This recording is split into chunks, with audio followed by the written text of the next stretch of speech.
I saw a dark stain spreading beneath me. Save my baby, please, I begged, my vocal cords raw and torn. The closest firefighter finally turned around, but his eyes were filled with nothing but mockery and disgust. He nudged my leg with his heavy boot. Give it a rest, Cap's wife. We all know you hate Vanessa. We just didn't think you were crazy enough to start a fire while pregnant. Cap is already saving her. You can stop the act. Nobody is watching. Honestly, I kinda respect how far you will go for a man's attention. Too bad Cap only has eyes for Vanessa. You better pray she makes it out of this okay, or Cap is going to hand you divorce papers tomorrow. I always knew Cole did not love me, but I had no idea even his crew viewed me this way. A violent, agonizing contraction ripped through my abdomen, stealing the last of my voice. The blistering heat had practically burnt the skin off my arms. The crew was busy putting out the flames. Not a single soul came to check on me. As my consciousness began to fade, I heard a sudden gasp nearby. Whoa, why is there so much blood over here? Crap, is Cap's wife actually hurt? What could possibly be wrong with her? She is just trying to get Cap to look at her. She has been pulling these stunts all afternoon. Whatever, go get Cap just in case, but I never received a shred of Cole's concern. All I got was his merciless interrogation. A gloved hand slapped my cheek twice, hard.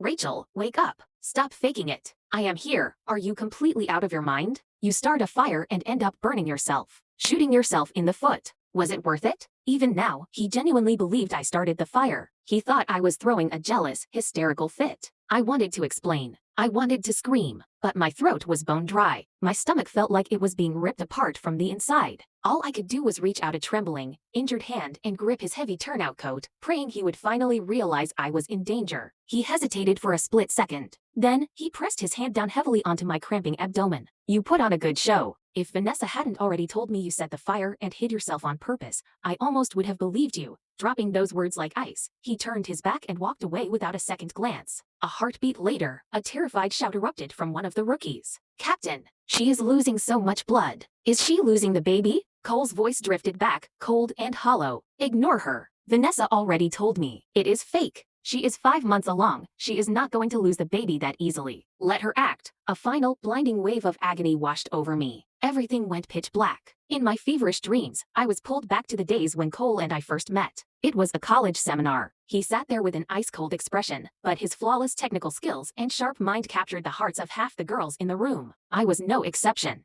It was love at first sight. I started asking around, desperate for any information about him. Back then, I was just a junior lecturer. He barely noticed me. To catch his eye, I worked harder than anyone else. After I finally secured my full-time position, I used the excuse of a celebration to invite him to dinner.